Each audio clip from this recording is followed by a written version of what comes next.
Thank you. Okay, I'd like to call this meeting to order. It's 1 p.m. The proceedings of this meeting will be recorded and made available on the internet. We can move on to item 1.2 of our agenda, which is roll call. And I will ask our clerk, Jessie Clark, to please call the roll. Thank you. Mayor Lamstead, are you present? I am present. Deputy Mayor Armstrong? I am also present. Councillor Franzen? Present. Councillor Braybrook? Present. Councillor Cadigan? Present. For staff, we have Donna Taggart, CAO Treasurer. Present. Evan Grieger, Director of Public Works. Present. Barb Waldron, Director of Building and Planning, CBO. Is online. Adele Arbor, Planner. Present. Bianca Dragicevic, Deputy Clerk. Present. Derek Bertram, Planning Technician. Present. And Jessie Clark, Director of Corporate Services Clerk, is present. Okay, thank you very much, Jessie. We can move on to item 1.3 of our agenda, which is land acknowledgement and moment of reflection.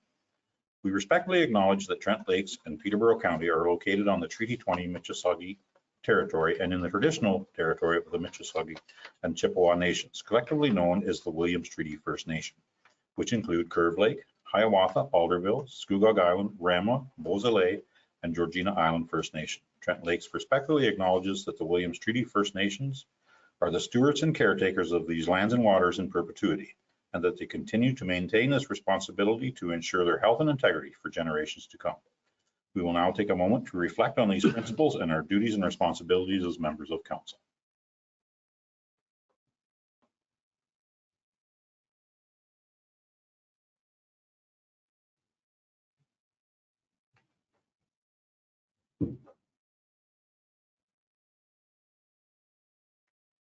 Okay, thank you.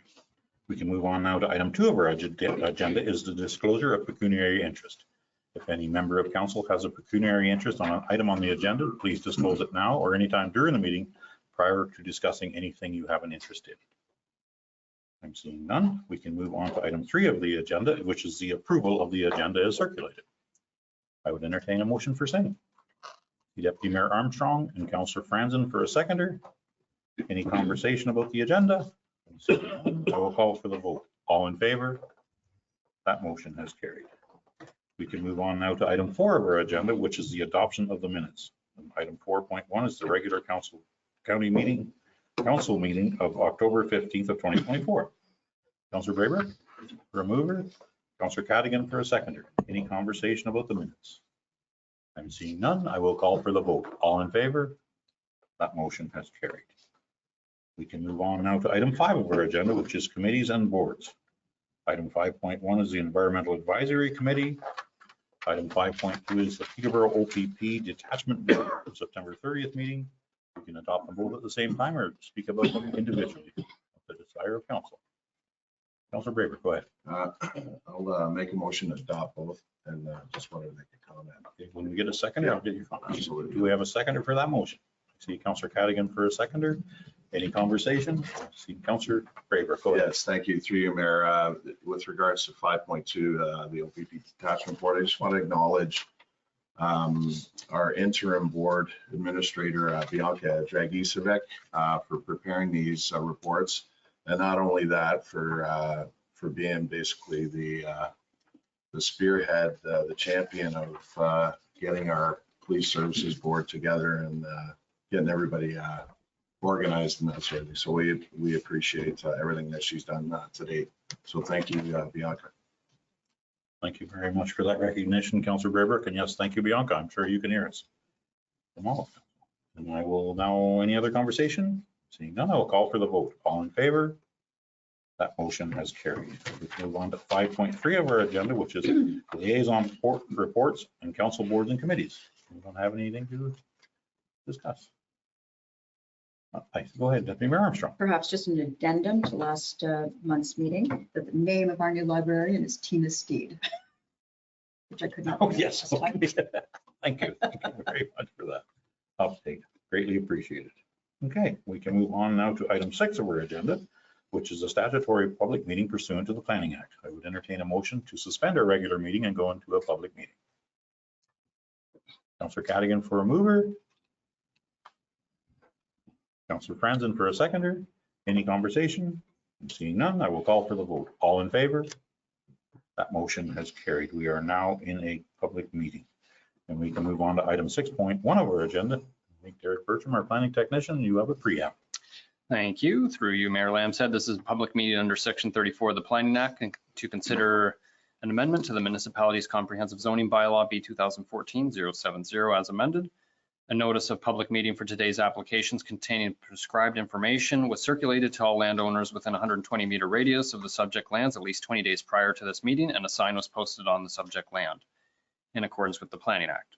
The notice was also mailed to all prescribed agencies, public bodies, and persons in accordance with the regulations. Anyone wanting to be notified of any of decisions from today's public meeting must inform either myself or the clerk, and the notice of passing will be mailed to them, setting out the method and manner in which appeals may be made to the Ontario Land Tribunal. If a person does not send in a written comment prior to the passing of the bylaw or make an oral submission at the public meeting, that person may not be entitled to appeal the decision. Okay, thank you very much, Derek. We can proceed with our first file. Thank you. Through you, Mayor Lamb again. We have a zoning bylaw amendment application which has been submitted by agent Vanessa Archer of TD Consulting on behalf of property owners Eduardo and Darlene Gavarro for the property known municipally as 40 Woodland Trail. The purpose of the zoning amendment is to replace an existing single detached dwelling within the 30-meter water yard. The applicant is seeking the following reliefs from the municipality's comprehensive zoning bylaw. Relief from the 50% as of right for ground floor area provision from an existing ground floor area of 68 square meters or 731 square feet to a proposed 214 square meters or 2,300 square feet, which is calculated at 215% increase. A reduction to the 30-meter or 98.4 foot minimum water yard setback from 19.9 meters for the replacement dwelling, which will slightly improve the existing non-compliant dwelling's water yard setback of 18.1 meters. A reduction to the minimum front yard setback to a municipal road from 12 meters or 39.4 feet to 3 meters, 9.8 feet. And a reduction to the minimum northerly interior side yard setback of 4.5 meters or 14.8 feet to 3.1 meters, which is 10.2 feet. And an increase to the extension of the proposed open air lake facing deck from the exterior wall of the replacement dwelling from the permitted 3 meters to 5.72 meters. There is a planning report on today's agenda from the municipality's planning consultant, Chris Jones, which is generally supportive of the replacement dwellings with the following key items. The lot configuration is challenging with a limited building envelope, which has resulted in the request to reduce the front yard setback and interior side yard setback. The Director of Public Works was supportive of the front yard setback subject to a lot grading plan to ensure appropriate flow of surface water. The applicant is removing one of 2 existing driveways, and staff are recommending a site plan agreement to implement the recommendations of a shoreline restoration plan. And the proposed lake facing deck proposed at 14.9 meters into the water yard is creating a new encroachment which staff are unable to support. And staff are recommending that the existing 18.1 meter setback be maintained as the nearest setback to the existing dwelling, illustrated on figure 3. 6 comments have been received from the public. 5 of the 6 comments are not in support of the application. And at this time, if any members of the public would like to make an oral submission in the physical gallery, please raise your hand now. And if there are any members in the virtual gallery, please use the raise a hand function and wait to be called on to make your submission. Thank you. Okay, thank you very much, Derek Bertram. Okay, is there anyone in the gallery for or against this application that would like to speak? Please come to the podium and state your name for the record. Vanessa Archer, I'm the applicant on the file, and I am just here if there's any questions. I would like to thank the planning staff and Chris Jones for their work in getting us to where we are right now. Understood that we need to shave the deck back a little bit to put it in line with the existing, and we understand all the conditions and will fulfill those in order to proceed. But if there's any questions, I'm here. Thank you very much for being cooperative. Okay, does any member of council have a question for Vanessa? Before we move on? Seeing none, is anyone online for or against this application? Seeing no hands. Okay, no one has any questions at all. No. I just have a comment. I mean, this is a very challenging piece of property. So we understand the encroachments on the municipal road. You mean, these are, if you look at the diagram on that thing, this is a very challenging piece of property. Thank you for your application. Okay. We can now move on to item 6.2 of our agenda. Derek Bertram, would you please introduce this file? Thank you. Through you, Mayor Lamb the second zoning bylaw on today's agenda. It has been submitted by agent Kevin Duguay of KMD Planning on behalf of property owners Michael and Catherine Armster for the property known municipally as 2001 Crystal Lake Road. The purpose of the zoning amendment is to legalize the upper floor of a detached accessory garage to be used for limited residential purposes, which is divided into 4 rooms, including a 3-piece bathroom and a sink. The property was subject to a minor variance, A21-02, to increase the maximum permitted height of a detached accessory structure from 4.9 meters or 16 feet to 6 meters or 19.26 feet. The approval was granted on March 2nd, 2021, with the following condition: that the storage space above the garage be utilized as only being storage, prohibiting any human habitation or occupation, such as any areas containing cooking, eating, living, sleeping, or sanitary facilities.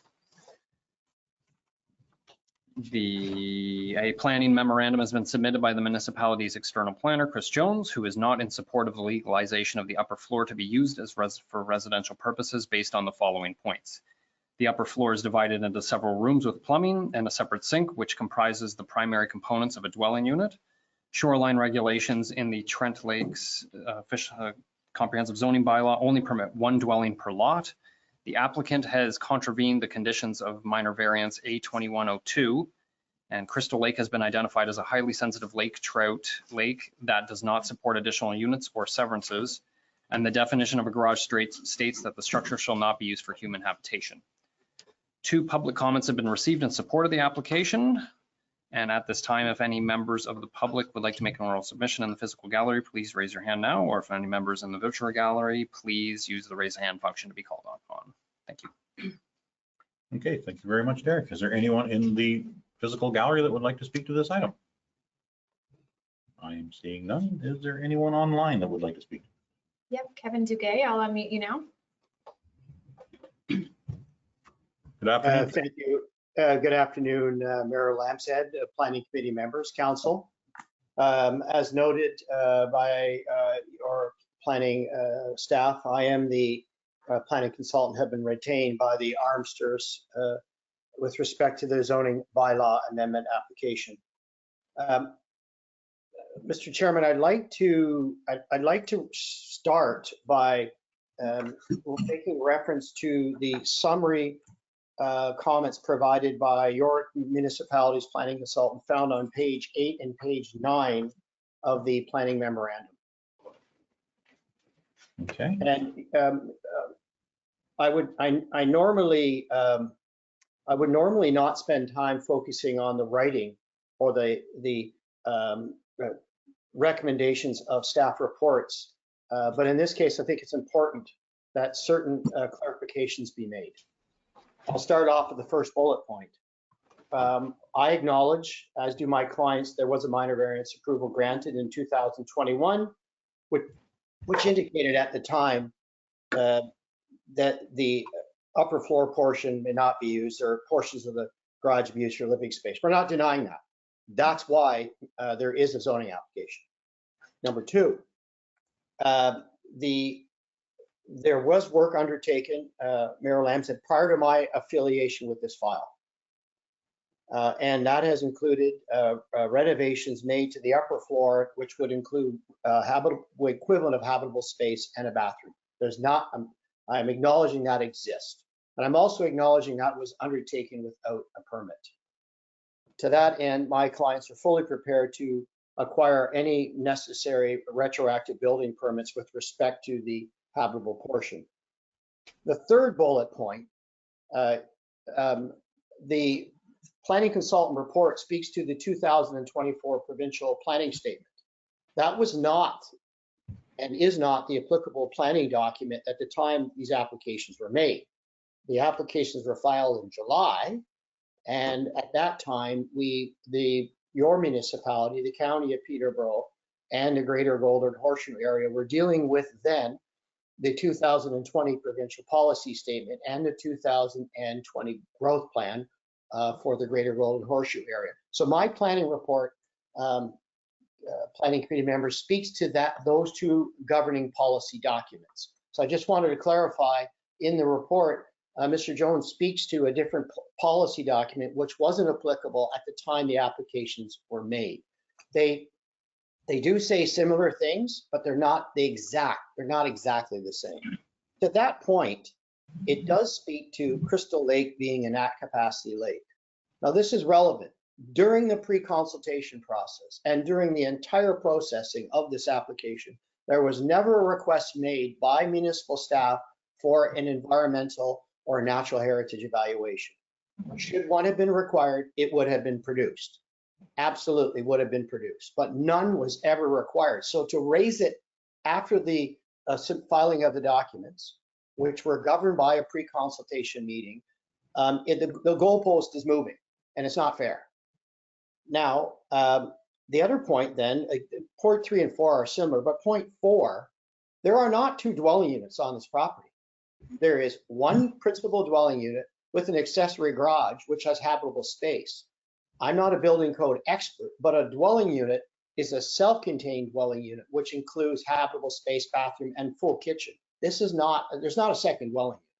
So that's really important that we clarify there is not a second dwelling unit, but I go back to my earlier comments, acknowledging that work was undertaken in the approved accessory structure, introducing habitable space without the benefit of a building permit, a septic permit if one was required for upgrade, and appropriate land use approval applications. Now,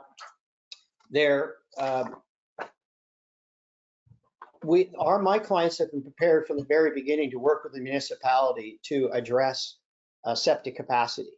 So there is opportunity on the site, should such be required, to upgrade and or improve the septic facilities to meet the code requirements for appropriate wastewater. And the septic, as it is located today, there's no expression from the municipality that it's in a wrong location or represents any environmental risk. So it may, Your Worship, if this were to be approved, it may trigger the need to upgrade septic, of which my client started the process sometime previous with the health unit. The health unit did not arrive at, they arrived at a decision somewhat different from that of the municipal staff, but ultimately the health unit, acknowledging that there would be a forthcoming transition of responsibility from the health unit to the municipality, would not finalize or issue a permit, and thus the decision was transferred to the municipality. Your municipal staff, and I respect their work, arrived at a different conclusion, indicating that the existing septic facility would need upgrades to meet the additional capacity resulting from the habitable space and bathroom in the accessory structure. But to be clear, we are willing to, my clients are willing to work with the municipality to address the septic requirements. But we have not been able to arrive at a solution regarding same at this point. We have heard, I'm aware that there are 2 letters on file that are in support of the application. I'm not aware at this point that there is any negative comments, so thus the neighbors are not concerned. There was never an expression of concern about environmental issues at the beginning of the process. And I'm of the professional opinion that allowing the garage to be used for limited residential opportunity, as expressed by your planning staff, does not represent an environmental risk. The municipality has actually approved in the past at least 2 examples where they've allowed accessory structures, garages having a second floor to have habitable space. So it's happened before. Doesn't happen often, but it has happened. I just need to refer to my notes, and I don't know, Your Worship, I don't know if there's a time limit. I know in my council there is, so I'm trying to get through this as quickly as possible.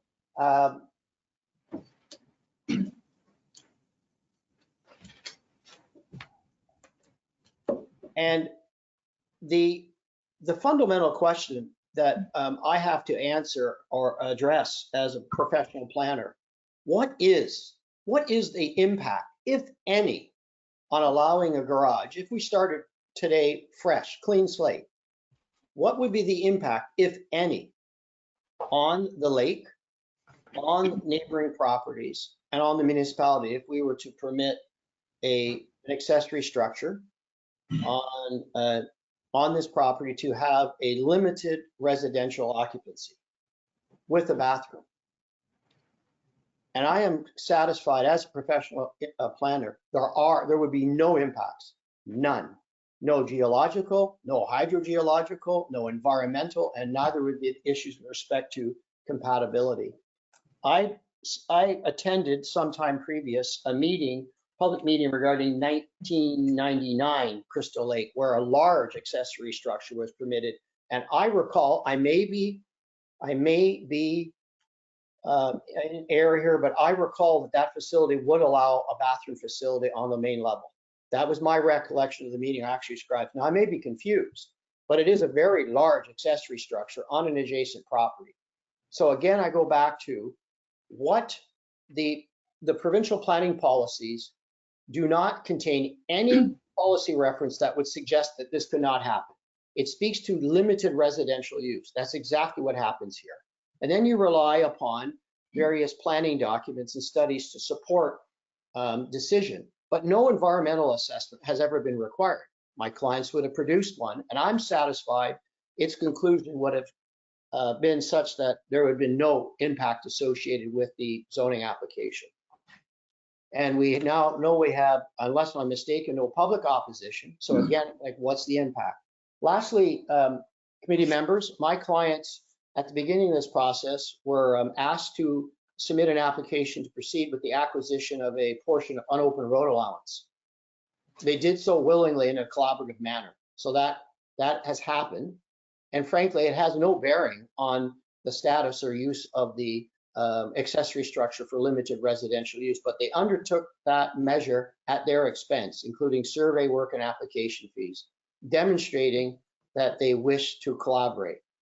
I'll conclude by saying I'm acknowledging that the work has been undertaken without permits, not denying that, but that's why there's a zoning application. And again, I measure and consider that application, and I have to look at what are the impacts and what are relations of, how does it relate to planning, governing planning documents? And I cannot find any singular argument that suggests that this should not be permitted. Now, I appreciate my opinion differs from that of Mr. Jones, and I respect Chris's work, absolutely, and that of your staff. But from time to time, we arrive at different professional planning opinions. Those are my comments. I do know that the Armsters are also monitoring this call in the event. I don't know if they need to be drawn upon, if they have any, if there's any questions or queries of them. I now make myself available in the event committee members should have questions. Thank you for hearing me out. Okay, thank you very much, Mr. Duguay. Does anyone on council have any questions of Mr. Duguay at this point?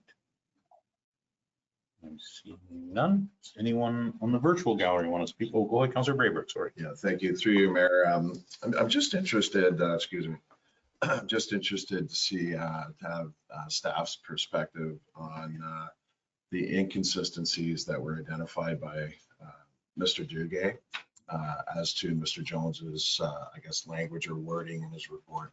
Are you able to comment on that?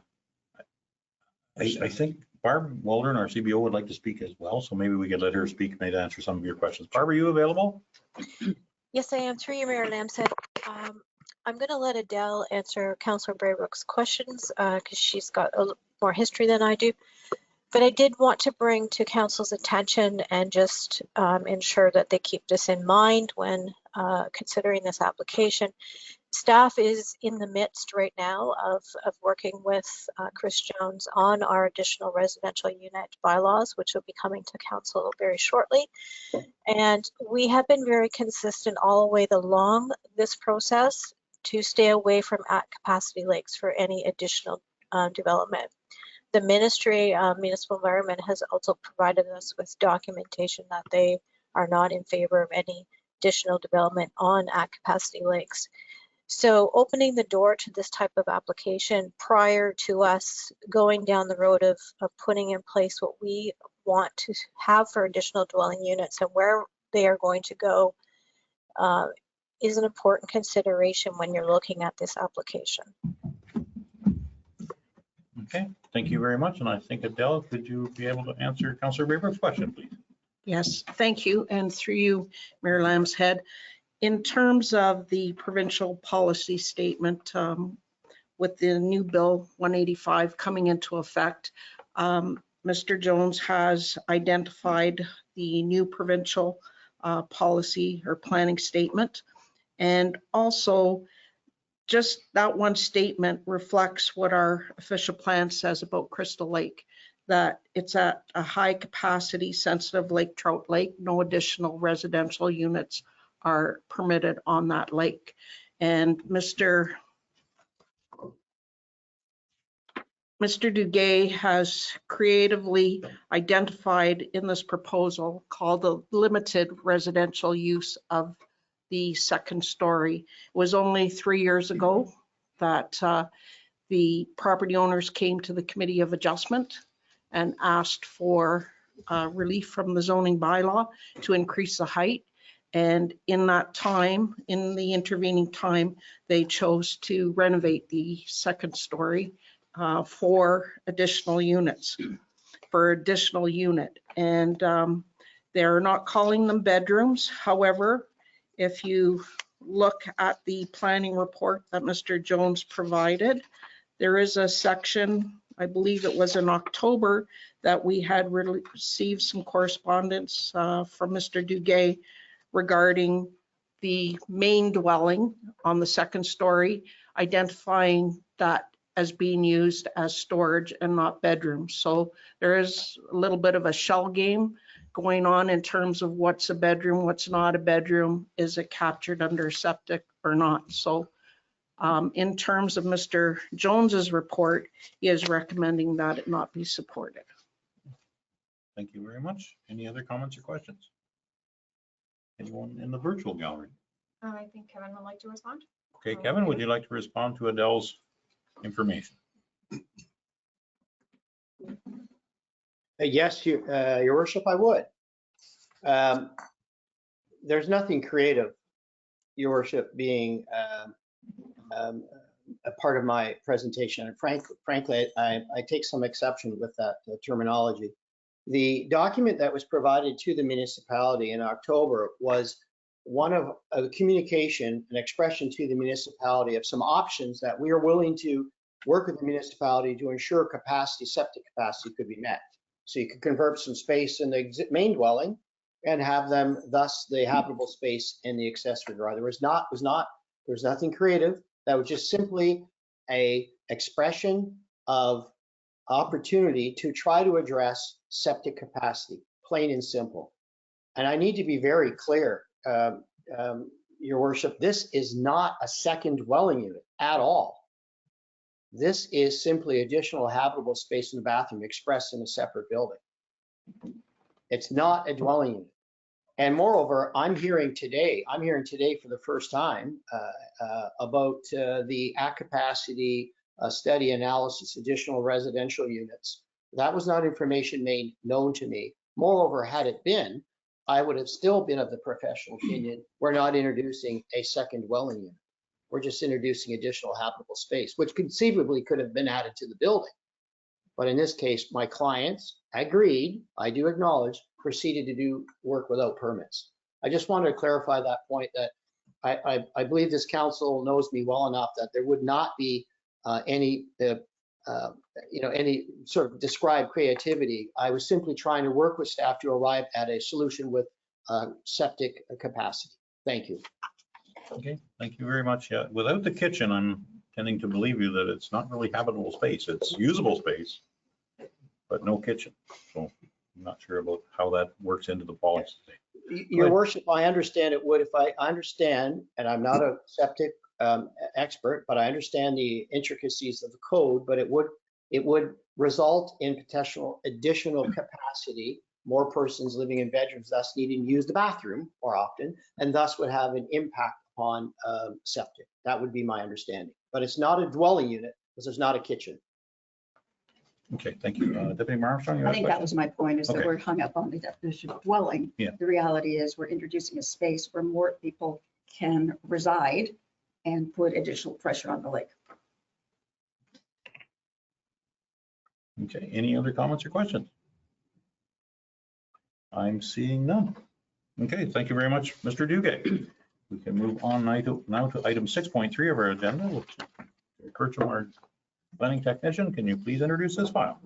Thank you. Through you, Mayor Lambshead, for our third zoning amendment application. We have application submitted by Agent Kirk Figueroa of Discovery Dream Homes on behalf of property owners Aldasair and Julie Patton for the property known municipally as 76 Clearview Drive.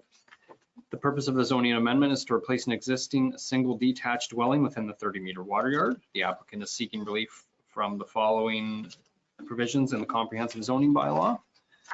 Relief from the as of right 50% expansion to ground floor area provision from an existing ground floor area of 73.91 square meters or 795 square feet to a proposed 235 square meters or 2,537 square feet, which is calculated at a 217% increase.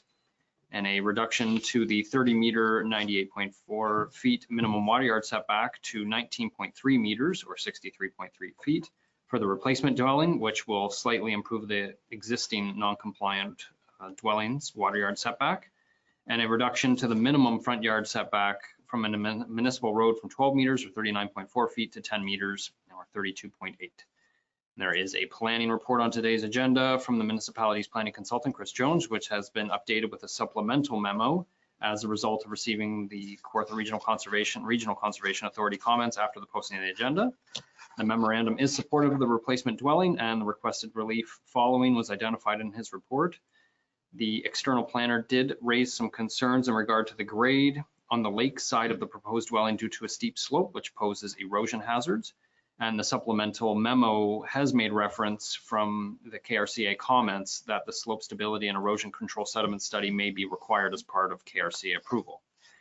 And the official plan also requires consideration for the maintenance and or restoration of a natural shoreline, which staff believe is appropriate for this proposal in its current state. And at this time, if any members in the public would like to make an oral submission in the physical gallery, please raise your hand now, or if there are any members in the virtual gallery, please use the raise a hand function. Okay, thank you very much, Derek. Is there anyone in the physical gallery that would like to speak to this item? Please come to the, sit on Adele's lap and do your presentation. Please state your name for the record. Good afternoon, Mayor and Council members. I'm Kirk Figueroa, the agent for the applicant. Mr. Alistair Patton is here as well. We submitted the application and followed staff's report and recommendations right from the beginning of the year. Recommendations after the pre-consultation meeting that we seek archaeological studies. We've done so and have had no issues there. Shoreline restoration plan, we've done so and submitted the information to staff.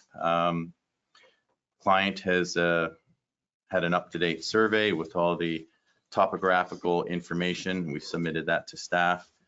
Staff has been great to work with, communicating to us what they require. We've done everything to date to have it, I believe, come to this meeting and show that it potentially is an opportunity to replace the existing dwelling, non-compliant existing dwelling. We've moved the majority of the building further away from the lake, improving the lakefront water situation. And regarding the slope consideration that Kawartha Conservation has noted, the existing building was on rock. The proposed building will be on rock. And as per Ontario building codes, we require any foundation footings to be pinned to the rock. So we don't see that there's going to be any issues with erosion because the existing dwelling was in the same location and we're improving the situation for the proposed building. And thank you for your time. Okay, thank you very much. Okay, Kirk, does anyone have any questions of Kirk? I'm seeing none. Is anyone in the gallery to speak against this application? Seeing none. Is there anyone online that would like to speak to this application? We're seeing none. Okay. And no questions? One more time. Seeing no questions. Thank you very much for your presence. Thank you. Okay, we can move on now to item 7 on our agenda, but I would need a motion to reconvene our regular council meeting first. Councilor Braybrook and seconded by Deputy Mayor Armstrong. Any other conversation? Seeing none, I will call for the vote. All in favor? That motion has carried. We are now back into our regular council meeting.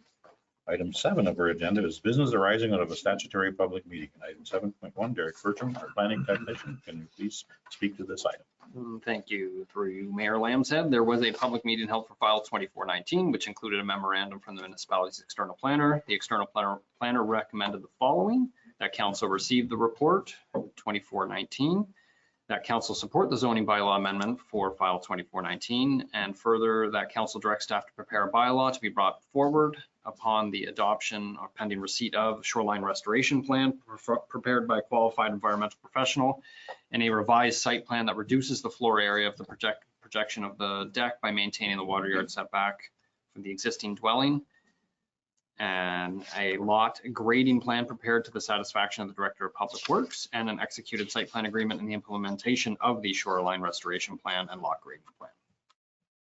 Okay, thank you very much, Derek. I think their planner has agreed to those conditions. So any other conversation or questions? I'm seeing none. Is anyone prepared to make a motion? Deputy Mayor Armstrong, go ahead. Thank you very much. Yes, I would make the motion to support the recommendations that are presented here, including those conditions which requires the deck to be set back. And thankfully, the owner is prepared to do that. So I would make the motion to support the recommendations as is. Thank you very much, Deputy Mayor Armstrong. Do I have a seconder for that motion? See Councillor Cadigan for a seconder. Any other conversation? I'm seeing none. I will call for the vote. All in favor? That motion has carried. Okay, we can move on to item 7.2 of our agenda. Derek Bertram, would you like to speak to this item? Thank you. Through you, Mayor Lambshead, there was a public meeting held for file 2420, which included a memorandum from the municipality's external planner. The external planner recommended the following: that council receive the report from the planner for ZBA file 2420, and further that council deny the zoning bylaw amendment for file number 24-20. Okay. Anyone have any conversations or questions? I'm seeing none. Anyone have any comments? Go ahead, Councillor Franzen. Yeah, just one comment. I believe generally council has not approved any having bathroom facilities in the garage, whether it be on the main floor or the second floor of the garage. And for that reason, I will not support this application. You know, historically in this municipality, there has been some bathrooms above garages. Go ahead, Deputy Mayor Armstrong. If that's a motion to support the Yeah, recommendation, I'll I make a second it motion with comment. We have in this municipality 15 lakes that are either at capacity, limited capacity, or have a special plan done on them. And there's a reason for that. And the reason is environmental. There have been studies already done to determine that these lakes are in fact at capacity or limited capacity. So we already know that. We don't need new information around that. And I think it is clear that when you put more people living at a location, you put more pressure on the lake. So for those reasons, I second this. Any other comments or questions? I just wanted to make one little point that that garage is already there at 143 feet from the water. That's just my comment. Okay, I will call for the vote. All in favor? That motion is carried. Okay, we can move on to item 7.3 of our agenda. Derek Bertram, would you please talk to this file? Thank you. Through you, Mayor Lambshead, there was a third public meeting held under file 2421, which included a memorandum and a supplemental memorandum from the municipality's external planner. The external planner recommended the following: that council receive the report for file 2421, that council support the zoning bylaw amendment for file 2421, and that council direct staff to prepare a bylaw to be brought forward for adoption pending the receipt of a KRCA permit pursuant to Ontario Regulation 4124, and an executed site plan agreement to implement the shoreline restoration requirements and the KRCA technical comments, if any. Okay, thank you very much, Derek. Does anyone have any comments or questions from there? I'm seeing none. Is anyone prepared to make a motion? See Councillor Franzen, go ahead. Yeah, I'll make a motion of support with including the recommendations made by staff. Okay, thank you. Do I have a seconder for that motion? See Councillor Cadigan for a seconder. Any other comments or questions? I'm seeing none. I will call for the vote. All in favor? That motion has carried. Thank you very much, Derek Bertram and Adele Arbor and Barb Walden.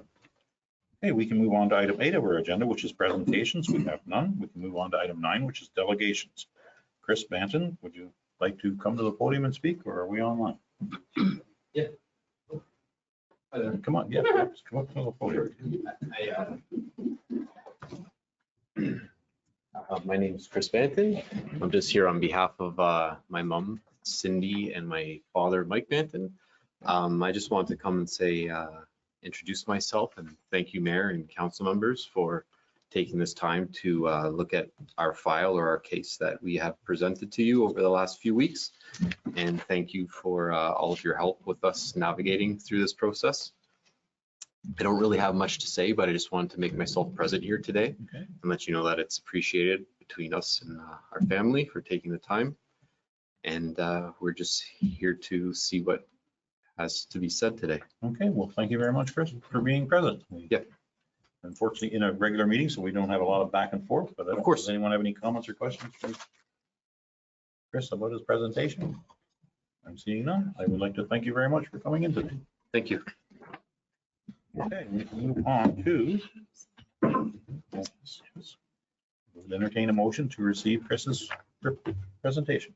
Councillor Braybrooke for a mover, Councillor Franzen for a seconder. Any other conversation? Seeing none, I will call for the vote. All in favor? That motion has carried. Okay, we can move on to item 10 of our agenda, which is staff reports. Item 10.1 is Public Works. 10.1.1 is Evan Grieger, our Director of Public Works. Would you like to speak to this item, please? Absolutely. Thank you, Mayor Lamshead. Through you, Mayor, to members of council. Before you today is just another traffic bylaw update. So this is just looking at a couple roads, just looking to reduce the speed limit currently posted 60, as that's within our traffic bylaw, that if it's not posted, it's assumed that it's 60, and just to drop it to 50 kilometers an hour. Just to give a little background, specifically the Ranch Road, it is a seasonal road, but it is quite hilly, and for whatever reason, whether people are looking to cut off that corner down in Bob Cajun, it seems to have a fairly high amount of traffic, especially in the summer. So staff feel that reducing the speed limit will increase the safety on that road.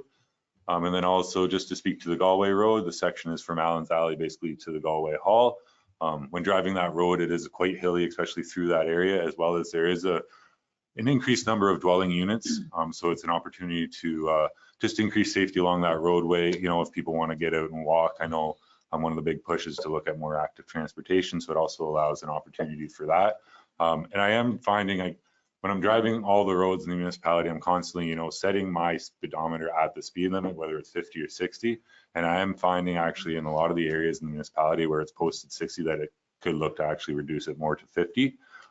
Just with, the amount of curves, and it's not as straight and flat as some other municipalities may be. There's a lot of up and down, tight corners and stuff like that. So it's something that I'm constantly monitoring just to look to increase safety, as well as the public is sort of, as we've seen through delegations and things, they're looking to get out on more active transportation options. So, trying to balance, the ability to get to places as quickly as possible, but ensuring that there's safety for all road users in those different areas. So. Okay. Well, thank you very much for your report. Does anyone on council have any questions of that? Seeing none, is anyone prepared to make a motion? Deputy Mayor Armstrong, go ahead. Yes, make the motion as presented to support the amendment to include Galway Road and Ranch Road. And I have a seconder, Councillor Cadigan. Any other conversation? Oh, If I may just yes, comment. go right ahead, please, No, I wanted to thank Evan for his focus on this. When we had our town halls this summer, I'd say there were 6 topics that came up consistently, and one was speeding and road safety. So it is important to our residents, and I'm delighted that it's a focus that your department has. Thank you very much. Go ahead, Councillor Braybrooke. Thank you, through you, Mayor. Evan, the part on Galway Road, is that the one where there was inconsistent signage? Is that the one? Exactly. So sorry, go ahead. Yeah, through you, Mayor. Yes, it was. Sorry. It was, okay. So with that, I want to thank you for enduring all the bombardment of all the emails that you received from me and I want to thank our residents for up in Galway for bringing that to our attention. It was something that had to be addressed. So thanks very much for that. Okay, any other comments or questions? I want to thank you as well. Thank you very much, Evan, for all the efforts. Okay, I will call for the vote. All in favor? That motion is carried. Thank you. Okay, we can move on to 10.1.2 of our agenda. And Howard Grieger, our Director of Public Works, would you like to speak to this item? Absolutely. Thank you, Mayor Lamstead. Through you, Mayor, to members of council, before you today is, I know last time I said it's the last update. I'm thinking this is actually going to be the last update because the plan is to be into the building the first week of December. So you can see through the pictures, if Bianca just wants to scroll down there a little bit, building's getting really close. Quite excited with just with the progress that we've seen. As you can see, base asphalt's been placed, so that sort of cleans up the site really nice, especially when you're getting into your fall rains, tracking mud and stuff like that. If you just continue to scroll down, you can see some interior shots. Specific, I love that shot view looking south inside the building. So that's with the epoxy flooring completed, as well as the painting. The painting of the handrails yellow, that was something that, the contractor brought up to us, thinking maybe this is a good opportunity to just increase awareness, brighten things up so people, don't run into things and stuff like that. So it's just, honestly, it's been a really enjoyable project to work on. I was thinking about myself last night. It's kind of like a good marriage where, you have, good conversation back and forth, but at the end of the day, all three groups, so I look at the municipality, the consultant on site, as well as the contractor, we're all working towards a similar goal. So we all want to, do a good job. The contractor wants to ensure they provide a building that the municipality can utilize, that it's when the mechanic moves in that he can go and do his job, as well as ensuring that we're staying close on the budget and not just, spending frivolously. They've been really good to be able to find some areas where we found some cost savings, as well as, just slight little things, like I said, that painting of the handrails and stuff like that, to just clean up the shop really well. I was able to bring the mechanic through the shop yesterday and he's quite impressed. There's little things. So if you look at the view in the office lobby, you can see that epoxy flooring is actually coved up the walls. That's not standard in some buildings. Some buildings, they have that rubber coving, which actually over time, as the water gets into that, can cause some peeling away of that coving. So that epoxy being sort of that finish up 8 inches will allow one for easier cleaning, as well as a longer maintenance and a longer useful life of that flooring, as it'll protect from water getting up underneath and starting to peel away. So honestly, it's just been a fantastic project. I'm very excited to bring everybody through. Hopefully once we get into it, you guys can, find some time in your busy schedule to take a tour through our building, because I think it's just really exciting to see what this municipality has accomplished. I know it's been a while to get to this point, but now when we're finally there, I mean, the guys' perception is really positive. When I started, I remember the one comment was, well, you'll be lucky to get this built by the time I retire. There's somebody who's retiring in the next 10 years sort of thing. So to see it completed is something, I'm not taking any credit. It's been, the consultants worked well, different staff, whether it's Donna or some, different public works staff, we've all worked together to get to this point. And it's just been, exciting to get a big project like that knocked off the municipal list, because we know there's a few more of those big projects to be knocked off. Well, thank you very much, Evan. I must apologize for the many circles in the parking lot that I've done there. No. That's all right. Any other comments or questions? Go ahead, Councillor Braber. Thank you. Through you, Mayor. I just want to echo Mr. Grieger's comments as far as the anomaly of coming in or under budget, as well as cooperation between several key partners in the project and myself. Just the observations, something this size being completed this quickly and efficiently, that's it makes me feel good that the money spent and that you were really you took to heart being considerate of the cost and cutting costs and being mindful of our ratepayers hard-earned tax dollars and that sort of thing. So we appreciate all the efforts yourself and your crew have undertaken. So we appreciate it. Thank you. I think Councillor Franzen, you had something to say. Go ahead. Through you, Mayor. I was just wondering about Sand Dome. What's the progress on that, or when is the timing for the Sand Dome? Thank you, Councillor Franzen. Through you, Mayor Lamstead. So they are pouring the foundation walls today. And it's a pre-built structure, so all the panels are already completed. I'm not sure if you've been by the site. Some of the panels most of them actually have arrived as of today. So they're planning to start to erect the structure, and we're looking next week that dome will be completed. It's actually quite impressive how quickly these guys work. The Sand Dome guys, they're a crew, and it's funny, I was talking to them, they're actually a crew from New Brunswick. And this is all they do is build sand domes. So it's just like their bread and butter. And I was talking to the foreman, he said, yeah, the whole crew is from my town in New Brunswick. So, you know, they have that camaraderie and stuff like that. But I think it's important for them because these guys are doing like 14 days or something, like doing those long shifts and then home for 4 days sort of thing. So they're working over the weekend. So they were there all weekend working away. And honestly, with the weather that we've had, it's been a huge blessing because I mean, it's 20 degrees out there today in November, so you don't usually get that. So we've been quite lucky with the weather, and yeah, the crew's just quite impressive how quickly they work and just watching them work together and stuff like that. So it's been good. It sounds like I'm going to be in the way again today. Any other comments or questions? Okay, do we need a motion? We need a motion then. Mayor Armstrong. go ahead. Motion to receive. Absolutely.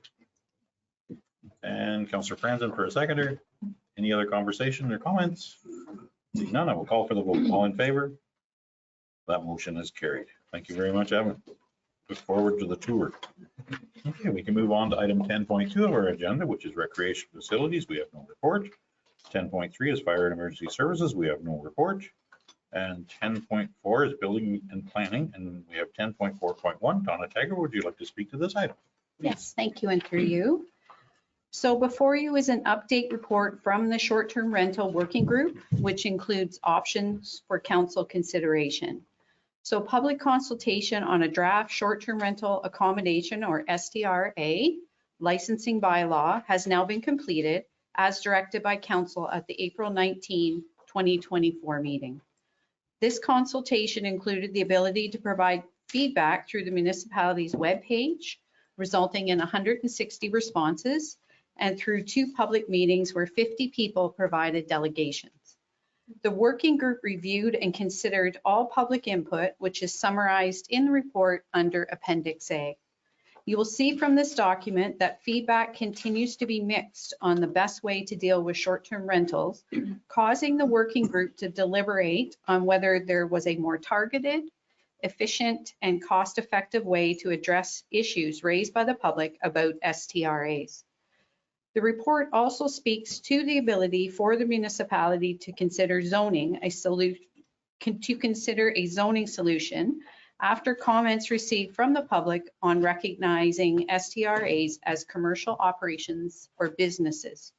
Through advice from the municipality's solicitor and some recent court decisions where the use of a dwelling has been upheld as a residential use by the courts, it is the recommendation that the municipality would not have solid legal ground to deal with these properties through zoning.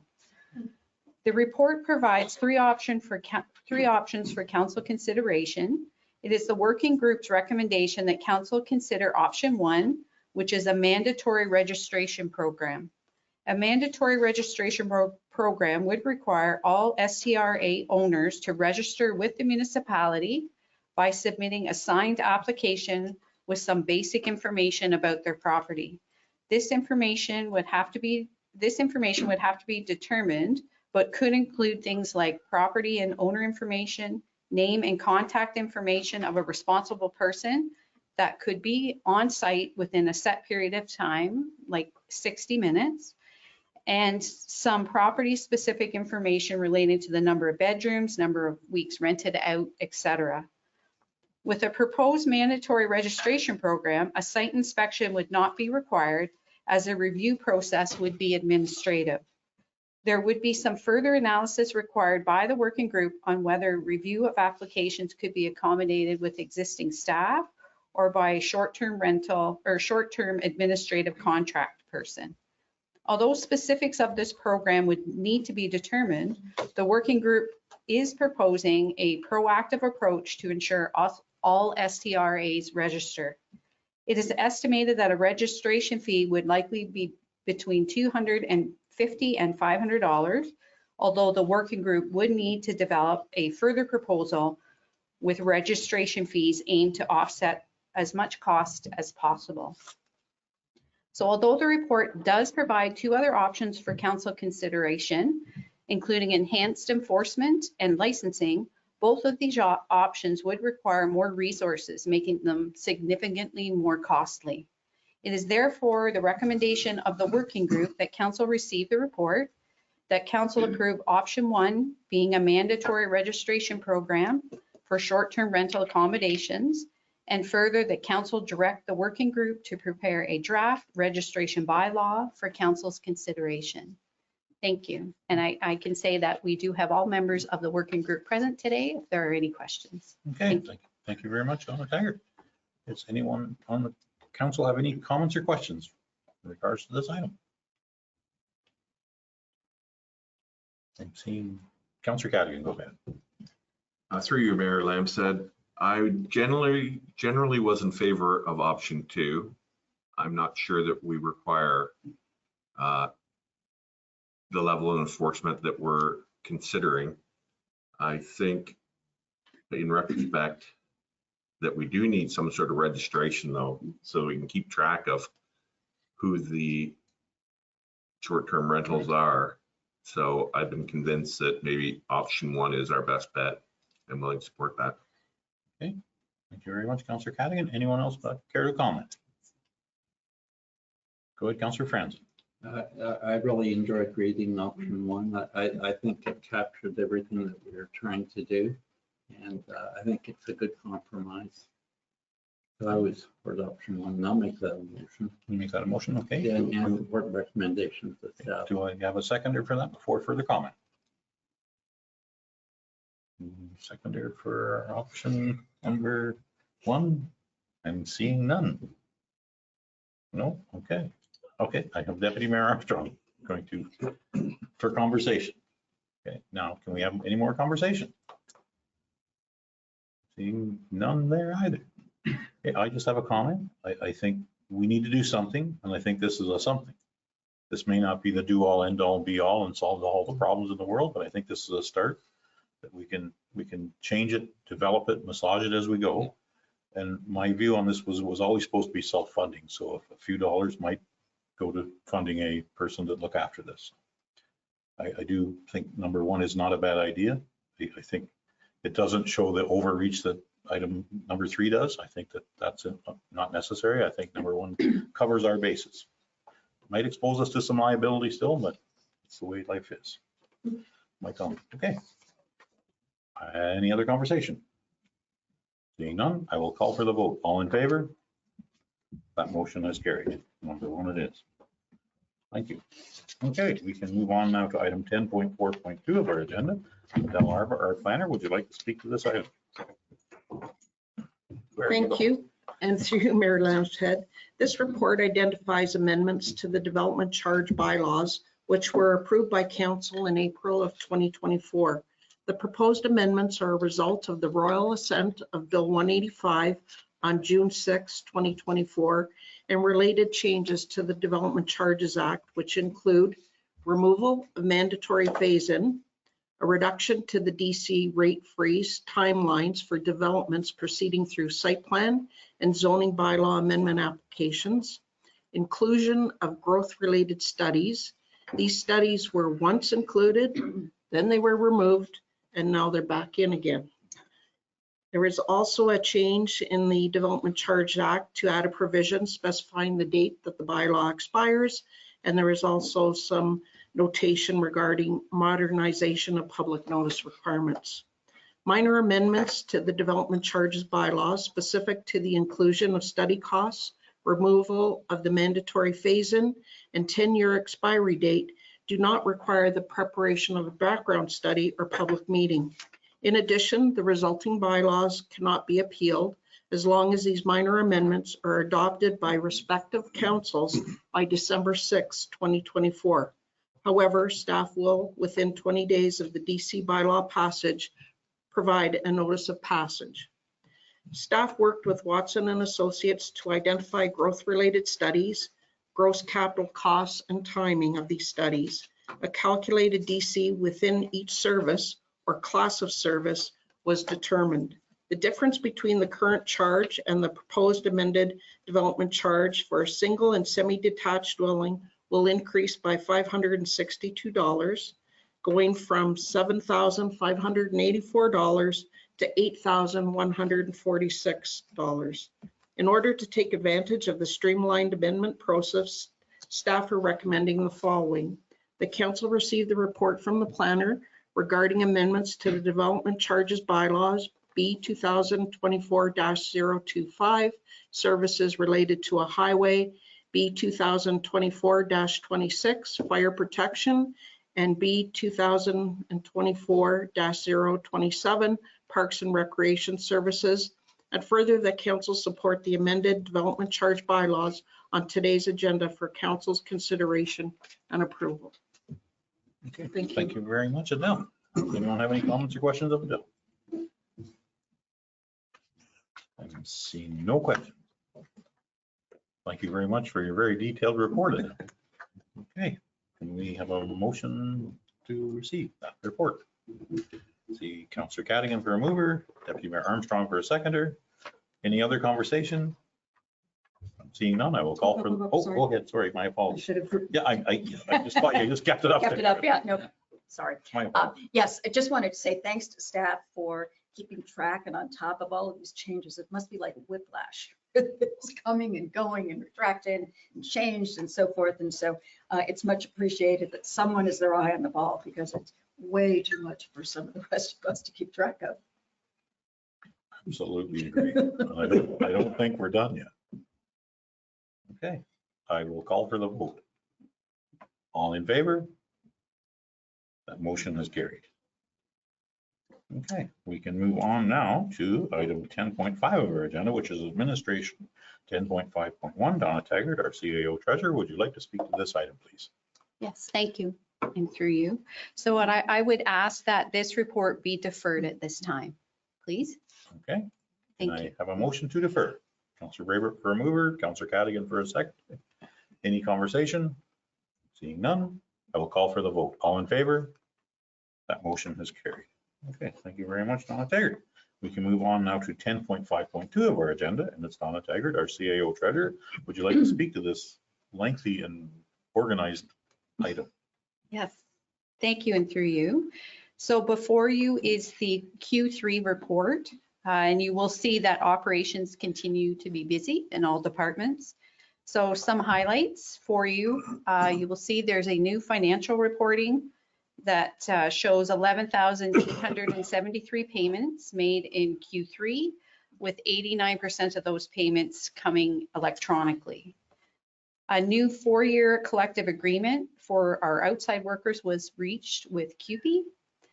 There was coordination with staff for the first Peterborough OPP Detachment Board meeting, including various reports and an agenda, which was facilitated by our deputy clerk, as mentioned earlier, as Trent Lake stepped up to provide short-term administrative support for this new board.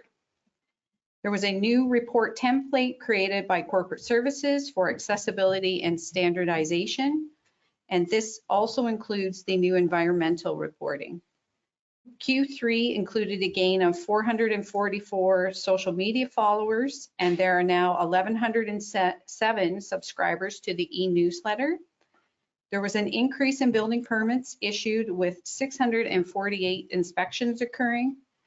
There were 78 bylaw complaints investigated and closed with the hiring of a contract bylaw officer with building staff support as well. Fire and emergency service call volumes remain high, although there was a slight decrease in incidents compared to 2023. There was a firehouse subs grant received for the purchase of a new UTV for Station 1, which is great news. There were 722 tons of garbage taken, which is slightly up from 2023 numbers. There were new Accessibility for Ontarians with Disabilities Act, or AODA compliant road signs ordered and received. All capital work, road work has been completed except for microsurfacing, which is going to be deferred until 2025. There were 722 work orders completed by recreation and facility staff, taking just over 1,000 hours. There was new signage installed at parks, boat launches, and facilities to make it easier for visitors to report any issues relating to debris, graffiti, damaged equipment, along with a new viewing platform completed at Odenang Park. And under green initiatives, there were 2 mattress diversion events and 1 paper shredding event. Thank you. Okay, thank you very much. Anyone on council have any comments or questions regarding this? Seeing none, that is such a nice detailed report. And if you haven't been to the viewing platform at Udenang Park, please go. It's a beautiful glass front structure with some interesting design. So have a look at that. I just wonder. Go ahead. It's not really a big deal, but I was wondering when we have that the people can report if there's a problem at their beaches or parks. It just shows a QR code.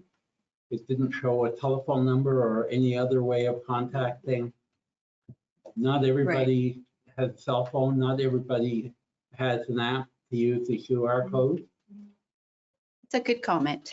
Thank you. Of course, through you, people can always contact the office and we will direct them here. Yeah. But that is something we can mention for sure. Thank Because you. they wouldn't readily have that information if they were from another area trying to report an issue. Right. Yep. Thank you. And it does show a couple of emails there that you can get on Yeah. that sign. Not a phone phone number. number. Yeah. Thank you for your comments. Anything else? Seeing no other comments, is anyone prepared to make a motion? See, Councillor Caddy, go ahead. Motion to receive the report. Do I have a seconder for that motion? I see Deputy Mayor Armstrong for a seconder. Any comments, questions? Seeing none, I will call for the vote. All in favor? That motion is carried. Thank you very much, Donna. That's a very detailed report. No sleeps. I didn't sleep through. I have to give Rachel through you credit. She's the one who puts all this together for us. Well, Thank you. I must thank Rachel when I see her. Thank you very much. Okay, we can move on now to item 10.6 of our agenda, which is corporate services. Item 6.10.1 is Jesse Clark, our Director of Corporate Services. Clerk, would you like to speak to this item, please? Thank you. Through you, Mayor Lamshead. Chris Banton, who provided a delegation earlier in the meeting, is requesting to purchase a portion of the unopened road allowance adjacent to their property. Their intention is to purchase the unopened road allowance to add to their water access only property and would be keeping it vacant and natural, but would allow the property to improve setbacks required to install a septic system in the future if they do decide to build a small cottage on the property. It should be noted that the sale of this unopened road allowance does not indicate the municipality's support for the current or future use of the remainder of the unopened road allowance for access to the property, and this property will remain water access only. While it is generally the municipality's policy that road allowances that provide access to water will be retained in municipal ownership, there are exemptions to this if there is adequate alternate public access to the water body in proximity to the road allowance. This appears to be the case as the road allowance to the south of the portion requesting to be purchased borders on Little Bald Lake as well. This unopened road allowance is also not necessary to accommodate future transportation needs. Staff recommend that council support the application to purchase the unopened road allowance and to proceed with the application process and advise the applicant they will be responsible for all costs. Okay, thank you very much, Jesse Clark. Does anyone have any comments or questions for Jesse? I'm seeing none. Is anyone prepared to make a motion? Councillor Braber, go ahead. Thank you. I'll make a motion to receive the report and that we support the application as laid out by her. Okay, do I have a seconder for that motion? Deputy Mayor Armstrong for a seconder. Any conversation, questions, comments? I'm seeing none. I will call for the vote. All in favor? That motion has carried. Thank you, Jesse. Okay, we can move on now to item 11, which is correspondence for information. We have 3 items in that section, and we can do them all at once, or we can do them individually, whatever council desires. Okay, Councillor Braber. Make a motion to receive all 3. Okay. Do I have a seconder? Councillor Cadigan for a seconder. Any conversation, questions? Seeing none, I will call for the vote. All in favor? That motion has carried. Thank you very much. We can now move on to item 12 of our agenda, which is correspondence for action. We have 1, 2, 3 items on that agenda. We can do them all at once or speak to them individually. Would anyone like to speak to that? Go ahead, Deputy Mayor Armstrong. I would suggest a motion to receive them all. Okay. Do I have a seconder for that motion? Councillor Braber for a seconder. Any questions, comments? Put the 3 items. I'm seeing none. I will call for the vote. All in favor? That motion has carried. Okay, we can move on to item 13 of our agenda, which is bylaws. Item 13.1 is bylaws on the agenda memorandum, and Jesse Clark, our clerk, would you like to speak to that item? Thank you. Through you, Mayor Lambshead, there's one bylaw on today's agenda that didn't have a corresponding staff report or public meeting. And that is B 2024-87. It's incorrectly noted in the memo as 69.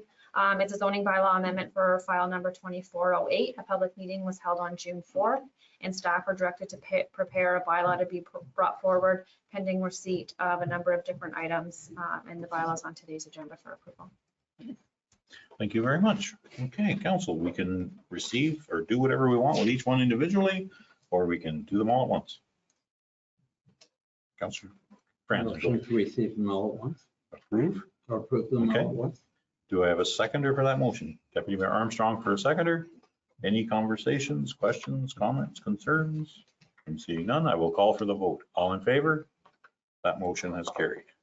Okay, thank you very much.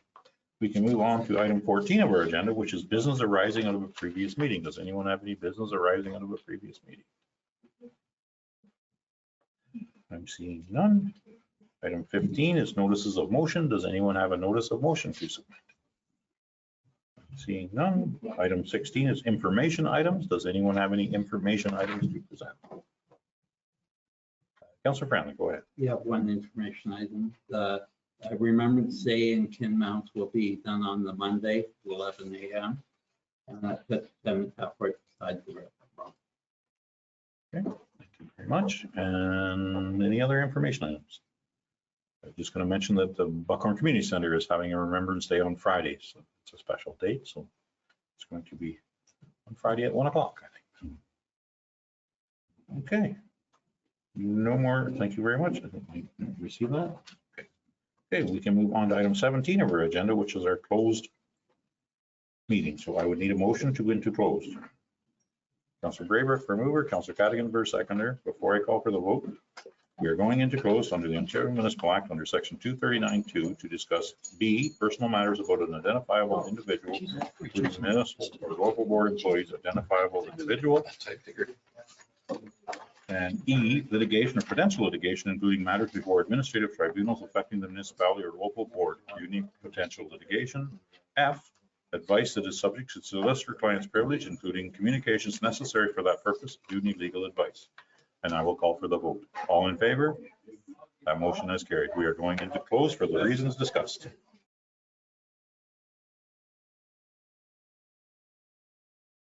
Okay, we can move on now to 17.2 of our agenda is rise from closed. I will entertain a motion to rise from closed session. See Councillor Cadigan for a mover. And Councillor Franzen for a seconder. I will call for the vote. All in favor? That motion is carried. We can move on to 18. Oh no, we have business 18, which is business arising from our closed meeting. I think Deputy Mayor Armstrong, you want to? I do. I'd like to make a motion, and I request the clerk to please read it. The recommendation is that council schedule the second annual community hall meeting, and further that council establish a planning group consisting of the CAO treasurer, clerk, and director of recreation and facilities with the assistance of the mayor and deputy mayor to work on an agenda, objectives, and details. What she said. Okay, do I have a seconder for that motion? See Councillor Cadigan for a seconder. Any other conversation? Seeing none, I will call for the vote. All in favor? That motion has carried. We can move on to item 18.1 of our agenda, which is the adoption of the minutes. Anyone prepared to make that motion? Councillor Braber for a mover and Councillor Cadigan for a seconder. Any conversation about the minutes? Seeing none, I will call for the vote. All in favor? That motion has carried. We can move on to item 19 of our agenda, which is the adoption of the confirming bylaw. Would anyone be prepared to make that motion? See Deputy Mayor Armstrong and Councillor Braybrook for a seconder.